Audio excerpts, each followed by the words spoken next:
Change can be scary and difficult, especially when there is a change in your spouse that greatly impacts your life.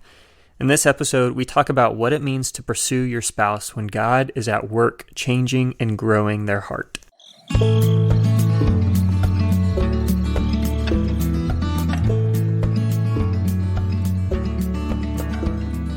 Welcome to the Olive Shoots Family Podcast, where we talk about family and parenting, homesteading, and the things God is leading us towards. I'm Nathan. And I'm Brittany. We've been married for 3 years, have one little boy, and just got our first piece of land where we plan to build and start our homestead. We are passionate about the family unit and getting back to the basics of the way God created us to live. We have big dreams and are learning what it looks like to pursue those dreams while first trusting God's leading. Thank you so much for joining us on this journey.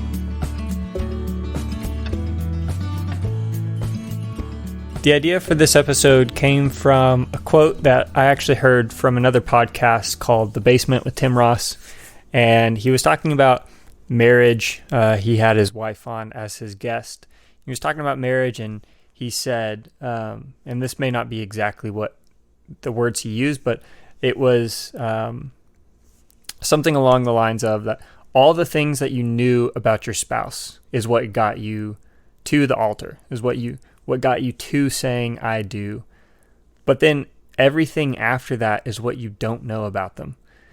And that was just such a significant quote when I heard it. Just really opened my eyes up and gave me a new perspective on marriage and what that looked like, and really spurred on some really good conversations between Britt and I. Yeah, I remember you sharing that with me and just thinking, obviously in dating we're not living with each other, and so there's a lot of things that we don't know about each other. So even just in the beginning, it's not really change, it's just getting to know each other in a different way, because you got to know each other through dating, but now it's totally different. But it feels like in some ways you didn't know the person, right? Or you just didn't know things about them. And so that's one thing. And then after that, like, you never feel like you fully, like, we're both changing, and God has both changed our hearts. And even just looking back over the last almost 3 years of marriage now, it's been, we've seen our hearts both change in the direction we've wanted to move our family, and in just, I think we've just both already experienced change and know that it's a good thing, but it's not something that is always exciting, because sometimes it's scary and you're like, what? You want to take us in this whole new direction? Or what? Who are you? Yeah. This is not something you used to do. And just like takes some getting used to, and just recognizing that obviously we want God to work and change our spouse. So just knowing that from that perspective, change is not always bad. Right. Yeah, definitely. I mean, when we think about it, and we're saying the word change, basically because as you go throughout your marriage, like, you are going to change. Change is a good thing. It signifies that you're growing. It signifies that you're moving in a new direction, or there's a new aspect of your life. And really it's the result of God working in your life, leading you to new places, sending you to new places, or changing something within you, changing something in your heart and your mind. So change is a good thing. And that's what that's kind of at the heart of that quote of, everything after the altar is what you don't know about your spouse. And so if your spouse is changing, if your spouse is growing and going to new places, then they're taking you along in that journey. And so you have to kind of adapt to their change as well. And that can be scary, but it's a good thing. And when you think about that, we know that change is going to come.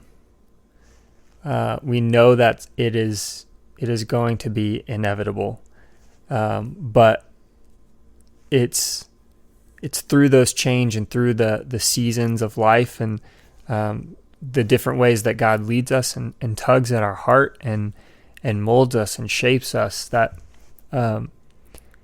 that whole idea of being wholly unified with your spouse, and seeking unity with one another, that's where that image really gains meaning and significance, because as God is shaping their heart, that he's also working on you through them. You know, I mean, I think of Brittany.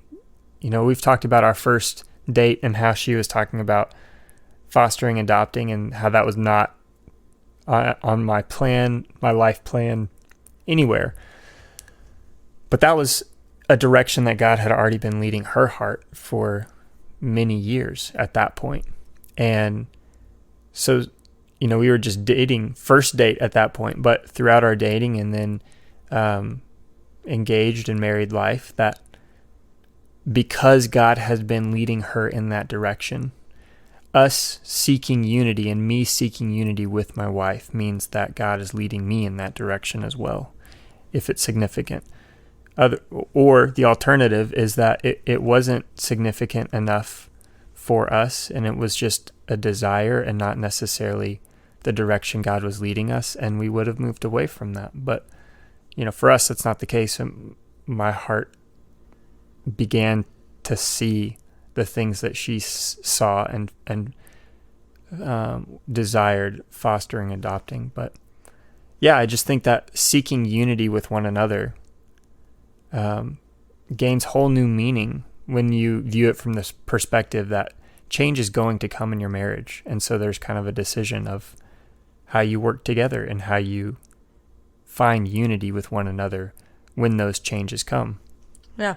And I think that, like, obviously, if we are both seeking Jesus on our own and together, but on our own and seeking to be more like him, we're not perfect, and nobody is. So if you are coming into marriage hoping nothing changes because you already think you're marrying the best person ever, obviously you're in the honeymoon stage. So hold on. But also, no, I'm just kidding. But also, like, if we're both chasing after Jesus, then we should be changing. Our hearts should be changing because we're not perfect. So if nothing's changing at all in our life, then something's not right, because we're never doing everything correctly, or we're never like Jesus 100%. So I think that is going to that's going to happen, and it would be bad for it to not happen. Yeah. Like if your spouse isn't changing, or y'all haven't had any serious conversations about just heart issues, and not even like issues, but just, this is something I'm desiring to do that maybe I've never desired before, but it's just something I feel Jesus pulling me in right now. And maybe Nathan's like, well, that's not something I feel Jesus pulling me in at all. And then maybe it's just the reevaluation of like, okay, well, maybe it's not. Or maybe it's something God works on both of our hearts together, and it's, I don't know, I'm thinking like starting a small group or something like that at your church. You didn't want to start off with the major of like going to be missionaries in some remote country. Well, we haven't experienced that yet. We haven't. But like if Nathan's like, let's start this small group, which this has kind of happened, and it's not something I'm on board with yet, it's not going to be like, he's not going to be like, well, we're doing it no matter what, get on board. Like, he could do that, but I think what really is, well, let's pray about it together.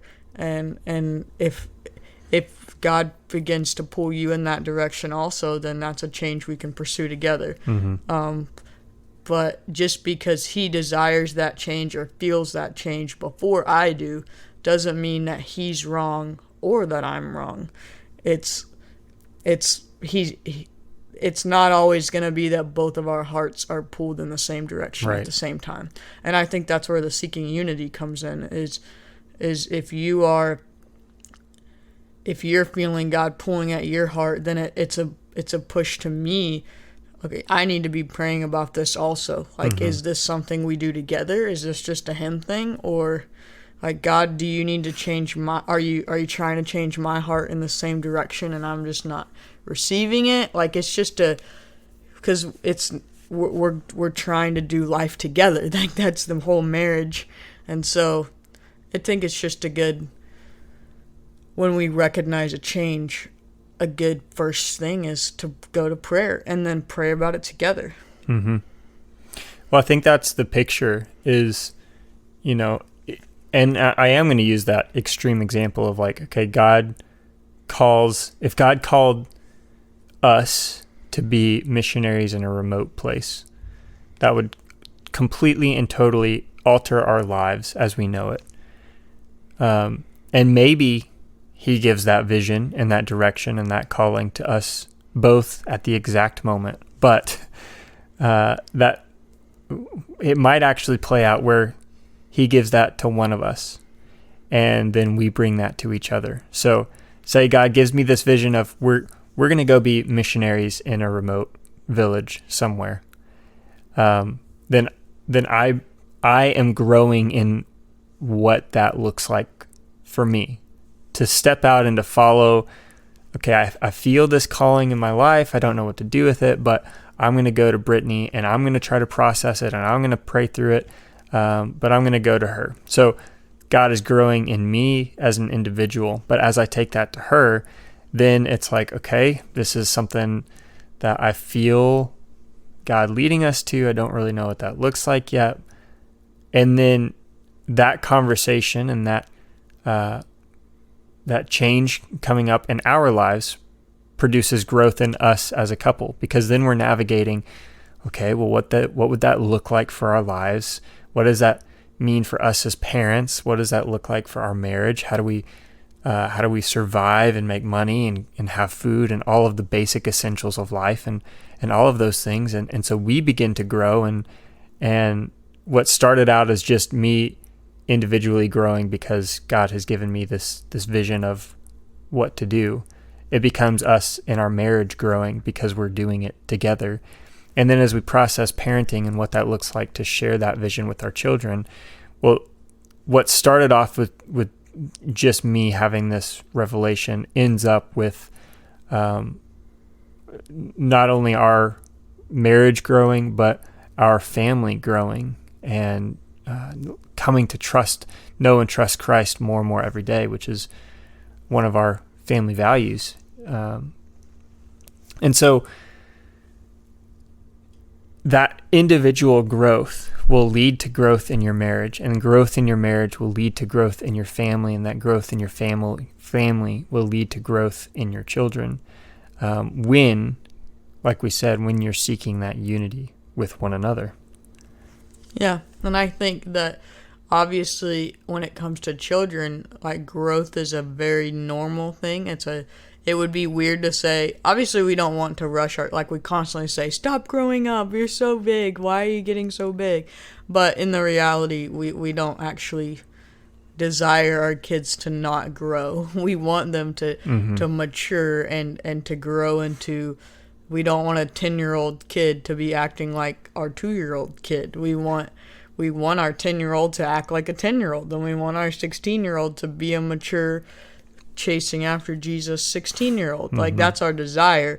I think it's easy to see change as a really good thing and to desire it in our kids because they're getting older, and we connect that to maturity, and now you should be able to do these things because you're older and you can understand that. But I think that once we get to a certain age, we're like, change just gets more difficult maybe. Not that we're like, think we don't need to change or that we've arrived, but just I think it's harder to view it in that like constant good maturity. But in the reality, our relationship with Jesus should be maturing for the rest of our life. So we should be changing for the rest of our life and growing in like how we approach Jesus and respond to him and do what he says as a 2-year-old Christian should not look the same as a 10-year-old Christian or a 20-year-old Christian. Like, if we look the same, then we're being very immature in our faith, right? Like, Right. we should be growing. So we should desire that for our spouse and desire that unity through that.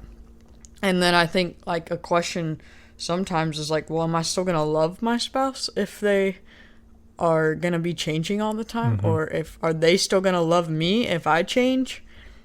And I think that the change that we're talking about is not like it's a Jesus change. It's not I don't know. I mean, sometimes I guess it's obviously a character change, and and sometimes it can be, well, now I like doing these things instead of, like, now I like being outside and hiking more than I want to play video games. Like, it could be that kind of change, but it's also like, we're not talking about just full out, you don't even know who you are at all anymore in a non-Jesus way. Yeah, but I think even just as we get older, we have different desires and we have different goals and different passions. And I think that's a part of it as well. That, I mean, a fear very well could be that 10, 20 years from now, are we going to be okay? Like, just trying to picture what 10, 20 years down the road looks like for us. And a fear realistically could be, am I going to like the same things that she likes? Am I going to want to spend my day the way that she wants to spend her day? Which, really, we already... Well, it's not we like already, we would say right. that we are wanting to do the same things all the time. But then think about, okay, maybe not 10, 20 years down the road. Think about, what do we do when the kids are out of the home and it's just us again? Are we going to want to spend our time together in the same way? Like, and that's a huge deal as empty nesters of, like, okay, what comes next? What does our life look as a couple again without kids in the home? And I think it's just that originates from the uncertainty, and that uncertainty because we don't know what's coming next. And maybe this isn't for everyone, but uncertainty is always a little bit scary. Not knowing what's coming next, to me, is always scary, whether that's job, family, marriage, you name it. And so that fear can get in the way of allowing healthy growth and allowing good changes into your marriage. It can almost prevent you from desiring change and wanting growth because you're comfortable and you're familiar with where you're at in your marriage, in your family, in your parenting, you name it. And I think that's kind of like relates back to what I was talking about of when we get to a certain age, we're like, we don't seek change. We're not seeking to continue to grow. Like, in some ways we are, but it's not, I don't know. It's not the same way as a 10-year-old to a 16-year-old. You don't picture a 20-year-old to a 30-year-old growth the same as you do 10 to 16. Like, it's not. I think we can picture the measure of it more easily. Yeah. As a child grows, we know that there's things that they should do at this age. right. There's milestones that they're going to hit. And it's that uncertainty, and there's so many different directions that it can go as well. You mentioned retiring. Like, I don't think we've ever had this conversation of, like, what are we going to do when we retire? So no. I'm interested to hear what you say. But I thought that's what you were going. But, are we going to be like, we just want to live out our life on the farm? Or are we going to, like, pack up and get an RV and travel the country and, like, who knows, but we just got started. We've got a 1-year-old, so we have quite a while. But those are two, like, very, very different lifestyles, and so that fear is there. But knowing that change and growth is a good thing, and that it leads us to trusting in Jesus more, that it leads us to seeking unity with one another and going in the direction that the Lord wants us to go. Knowing that it's a good thing leads us to pursuing your spouse. So if I know that Brittany is going to be different in a year from now, then that leads me to ask the question, okay, how is she going to be different next year?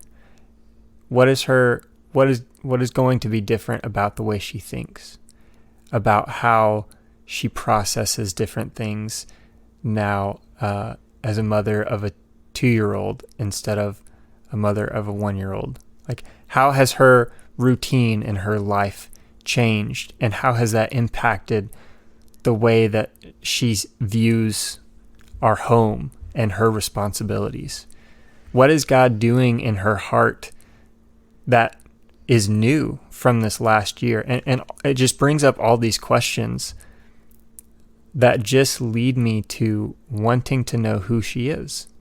Yeah, and I think that when we're dating, when you're dating or whenever you're engaged, you don't, even if it's somebody you've known your whole life, like for us it wasn't, so we were like finding out we didn't know anything about each other. Nothing. But some people, they've known each other their whole life, but they would say even when they started dating, they didn't really know.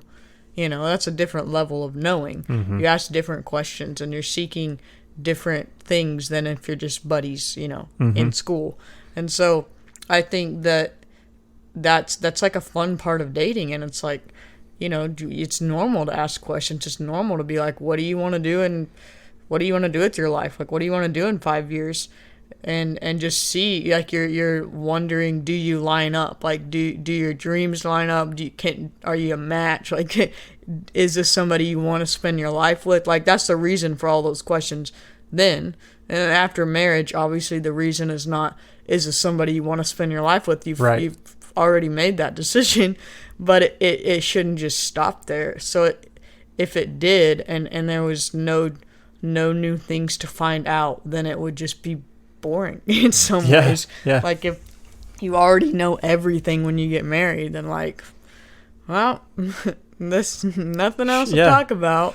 And so I think that just viewing change as, like we've said, good, and it's gonna happen, and it's like cool to be able to have a reason, not that we need a reason, but to continue to pursue your spouse, because you're continuing to pursue each other as you both change. So what he said his dream was in 5 years when we're dating is already not the same thing he would say now. Yeah. I mean, that's only 2 years from now, from when it was first asked. But like, if the answer that we both said then is probably not the answer we would give right now. And not that it's drastically different, but it's just cool to be able to ask those questions and be able to continue to pursue your spouse, even though you do know them. You are already married. You're not seeking to know if you like them. It's just, we're married. We're doing this together. What new thing mm-hmm. are you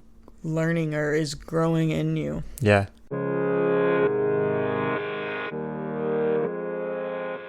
Do you ever have trouble turning your mind off when your head hits the pillow or getting a good restful night's sleep? We've struggled with that often lately. Between dreaming up new ventures, the long to-do list, and just winding down from the day, it can be difficult to get the much-needed sleep.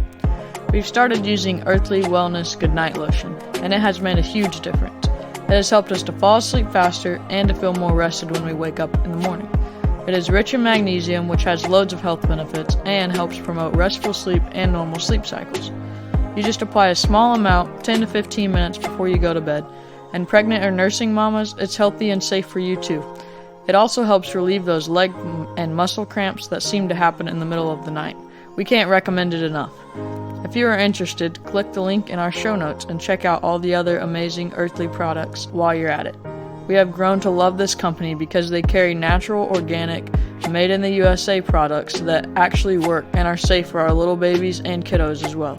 Yes, the link does help support our family, Earthley is generous enough to give a small percentage back to me if you use my link. So thank you so much in advance for your support. And we hope you like the Goodnight Lotion as much as we do.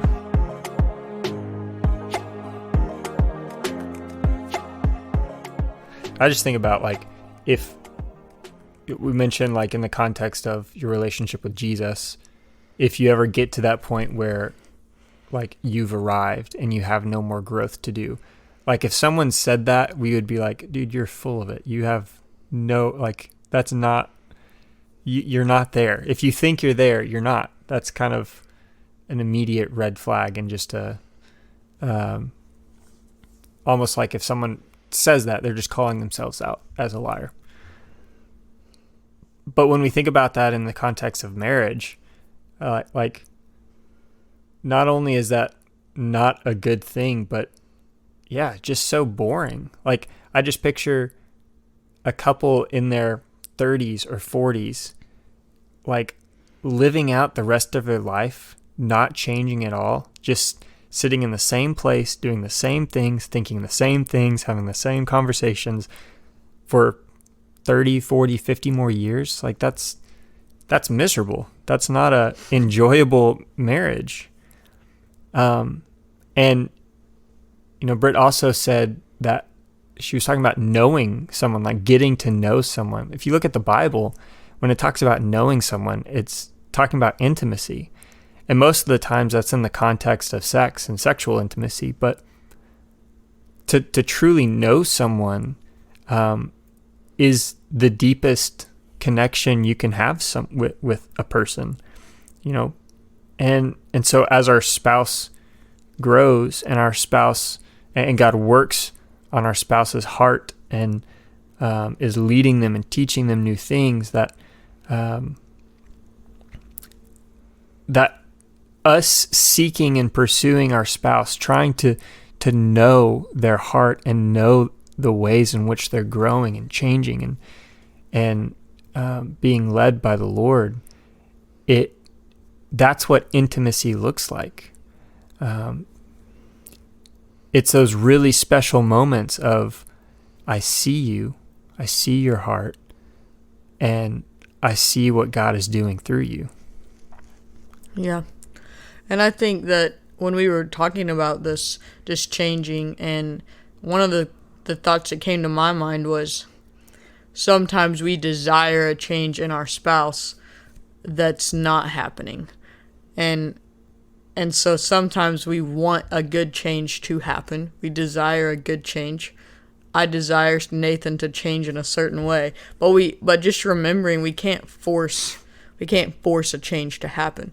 Even if it's not like, I want Nathan to stop keeping his shoes in the same place. Not like something like that. I'm saying, like, I was just thinking back to be realistic. Yeah.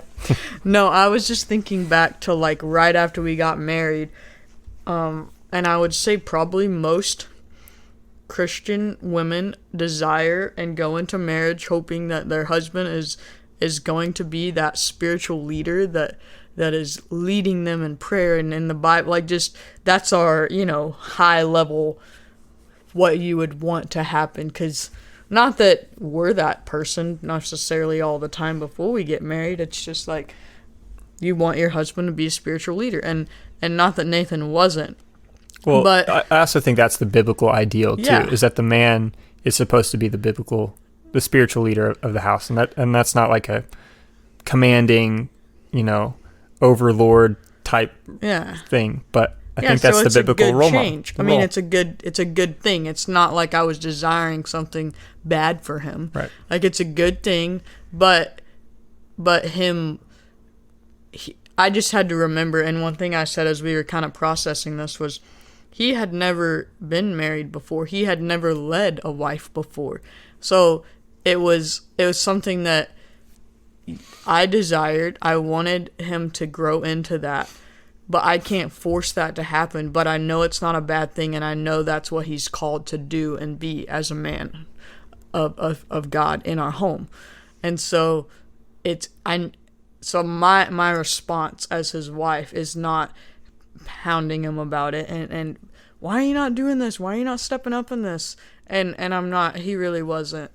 It wasn't like he wasn't doing anything. I think I don't know, desired it to be more.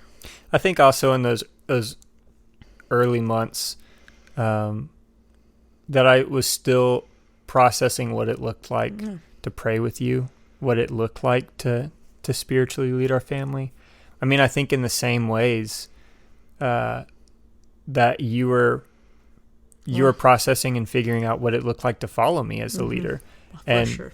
And you know, and having to, like, I lived on my own between moving out of my parents' house and then marrying you, so it wasn't like I went from one. I didn't go straight from one to the other. Like, I had my full independence and making everything, and so that was definitely. Yeah. And we had a lot of conversations about that too. Of, I know my role is to submit and support, not in a negative way. Yeah, I'm gonna be little and not do anything. Yeah. But just in a that's my biblical role, and it takes some time to adjust to that as well when you're used to living on your own. So that was a change also that I'm sure Nathan desired, and it doesn't happen immediately. And our response when that comes up is to pray for our spouse in those seasons. Like I said, not harping on him about it, not because that's not going to help. It's not going to help for him to say, why are you not listening? Why do you always want to do your own thing or whatever, you know? Yeah. Or me to say, why are you not praying with us? Why do I always have to start the prayers? You know, like, those aren't going to help. It's just going to make the other person want to not do what you're saying even more, just naturally. Right. And so I think when we desire a good change, praying about it in those seasons, that God would change their heart, and sometimes he will, and sometimes the answer was that your heart was the one that needed to change, and it wasn't really the direction God was moving him, it was you needed to change. And so I think that just taking those to prayer, taking whatever that concern is, whatever that change is, to prayer, and just seeking God in that, and I will say he definitely changed Nathan's heart in that, and I can look back over that first year and just see his growth, and it wasn't that he didn't want it in the first place. It was, like I said, he had to learn what it looked like to lead that, and he's still learning what it looks like, I think, to spiritually lead. No, I have it down. But no, it's a continual remembering. It's a continual thing. It's a continual thing, and it's okay to desire godly change in your spouse, but our response has to be healthy and not pushing them away in how we desire it, and then just being patient in that. Yeah, I think patience is a really good just reminder in those things. I mean, if we think about change as a reflection of the gospel that God has given to us, that Jesus is leading us to good things. He's leading us to change. He's leading us to growth. He wants us to be more like him. And so that's going to come in our lives when we seek after him and when we trust him. And then on the flip side of things, Jesus wants us, from his perspective, Jesus wants us to change to be more like him. And we are stubborn, stupid sheep that do our own thing. And we don't like to change the way that he wants us to some of the time. And yet God is patient. He is kind. He is merciful. He has steadfast love for us, and he doesn't leave. And I think if that's our model in marriage, that especially as men, we're supposed to love our bride as Christ loves the church. If that's our model, then we need to be patient. We need to be merciful. We need to be kind and have steadfast love for our spouse. And I think that is magnified when you are desiring a change in your wife or your spouse, and you want them to grow in an area, and you just want that to come so quickly because it would make your life so much easier, or it would change your marriage in a better way, and you desire those things. But just to remember that the same change you desire in your spouse, if it is a good thing from the Lord, then Jesus wants that same change, and he is the one leading it, and yet he is still patient and merciful and kind and gracious. Yeah, and he's the one that can change the heart, not us. We can encourage, and I think that it's it's not wrong to point out a change that we desire. Like it's not wrong for me and Nathan in those early years to remind each other, like, this is the role you're stepping into. It's not wrong to bring it up, but we can't force that change. Ultimately, God is the one that's going to change their heart, and if we're the one that forces it anyways, is it going to be a genuine heart change? Because we can't change each other's hearts. Yeah. So if it becomes well, I'll do it because she keeps on asking me about it, then he's doing it because I'm bugging him, not because it's his heart's desire to change in that way. And that's what we ultimately want when we're desiring a God change. It's for their heart to desire that, not just to do it because you feel like you have to do it, right? Right.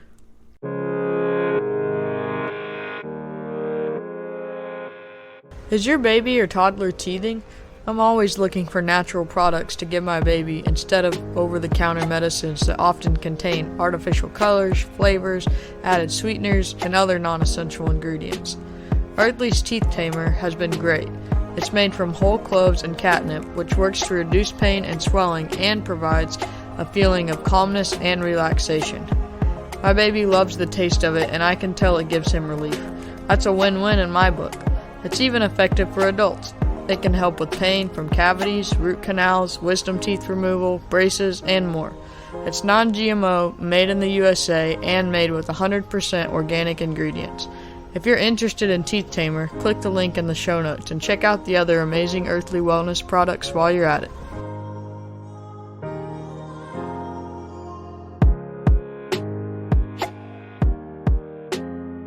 So I think, prayer. I think our ultimate responsibility to each other throughout change, whether it's one that we are wanting that's not happening or whether it's one that is happening and we're just not sure about it, is to love them, like you just said, and to continue to point them to Jesus, continue to encourage each other, and to continue to pray for each other. I think that's our, regardless of whether we think it's a good change or not, or whether we're super excited about it, or whether we're also being changed in that way, that's our responsibility to each other, is to continue to love, encourage, pray. Yeah. We have a few passages of scripture that we wanted to read as well, and just two of them are just kind of point to what we say, what Britt just said, of that responsibility that we have to love each other and point them to Jesus and encourage them and pray for them. But the third one is just a prayer that is really special to Brittany, so I'll let her say it and talk about it. But I was just going to read these first two. The first one is 1 Corinthians 13 from the love chapter that just says, "Love is patient and kind. Love does not envy or boast. It is not arrogant or rude. It does not insist on its own way. It is not irritable or resentful. It does not rejoice at wrongdoing, but rejoices with the truth. Love bears all things, believes all things, hopes all things, and endures all things." And then the second is Hebrews 10:24. "And let us consider how to stir one another up to love and good works." And those two passages just point to, what does love look like in a relationship? And it's that patient kindness and pointing to Jesus. I mean, that's what that passage is all about, is being patient and point to Jesus. And then to encourage and support your spouse as the Lord is growing them and changing their hearts and leading them to new things, and encouraging them that. Stir one another up in love and good works, leading them to those things, and helping your spouse go the direction that the Lord wants them to go. And sometimes that's a kick in the teeth. Sometimes that's a gentle prodding and a gentle word. But yeah, those two passages just pointing us back to how do we love our spouse. Yeah, I like how that one in Hebrew says, and let us consider. Like, let us think about how we can encourage each other. Let us be thinking about how we can stir one another on to love others, or to love and to do good works.